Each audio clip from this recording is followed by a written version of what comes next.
and welcome back to another story. This one's titled The Mind of a Man When Arguing with the Wife. We've all been there, with our missus. You know, when you have a disagreement about something that was so important at the time that 30 seconds later you can't even remember what you were angry about, but you're like, nah, stuff you, I'm gonna stay grumpy anyway and not talk to you for the next 10 years. Well, maybe not 10 years, but a good couple of weeks of silent treatment should learn her a good lesson, because in the mind of the man it's always her fault, and if the woman was honest she would admit that it was all her fault too. But like a man, she doesn't want to be wrong either, so she distracts him and causes him to forget what he was right and grumpy about in the first place by bringing up a plethora of random stuff that has absolutely nothing to do with what we were even talking about in the first place. And just to add insult to an already fragile, dazed and confused male mind, she says, and sort your kids out, they're leaving the house in a bloody mess, like they're only her kids when they're good, but every other time, including when she's angry with me, they all of a sudden become my children. That's when you know that your missus is really in the wrong, because now she's looking to sacrifice her own children in order to save face, because she knows he is going to be completely lost in the conversation now, and that spanner comment about his kids is going to set him off on a trajectory that causes his children to start telepathically communicating with their mother, saying, "Oh, Mum, man, what did you say that for? Now Dad is going to tell us off, make us do PT, then make us do extra chores at home for our neighbours and for random people in the community." Meanwhile, their mum telepathically receives and hears their complaints and responds by saying,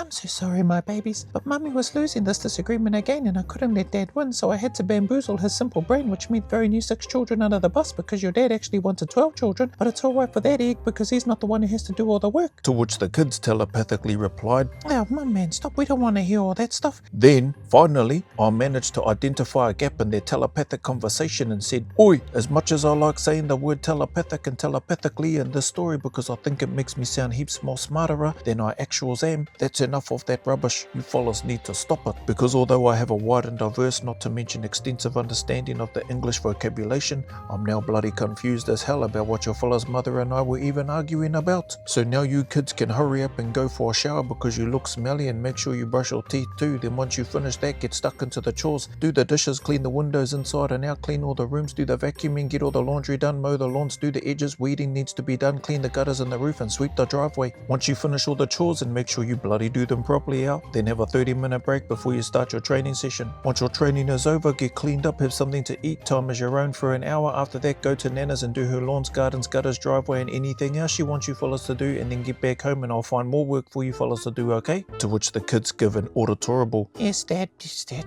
yes, Dad." but telepathically they're saying, "Oh, man, this is stinkers, bloody Mum, it's her fault. Or because she doesn't like being wrong, now we have to do all of this." But just as they were about to continue, I telepathically intercepted their telepathic complaints about their mother and auditorably said aloud, "You fellas better keep your telepathic whinging and moaning out of the ionosphere and pick your fat lips up off the ground before you trip over them. Now hurry up and get to work." Then holy hecker, just as I finished saying that, their mum says, "There's no need to treat the kids like that, they're good kids." I was like, what the truck is going on here? You just told me to sort my bloody kids out, then when I do you tell me not to talk to them like that. Then she says to me, "You don't need to raise your voice at me. You're upsetting the children, it's not fair." Then I said, "Shut the front door," but telepathically I was speaking as if I was back in the army again, and then I walked away to begin my solitary confinement for the next 2 weeks to 2 months, all because my missus and I didn't want to admit we were wrong. But in the man's mind, she was wronger than me. Put hashtag me too in the comments if you can relate to this fiction/non-fiction story of true love and family.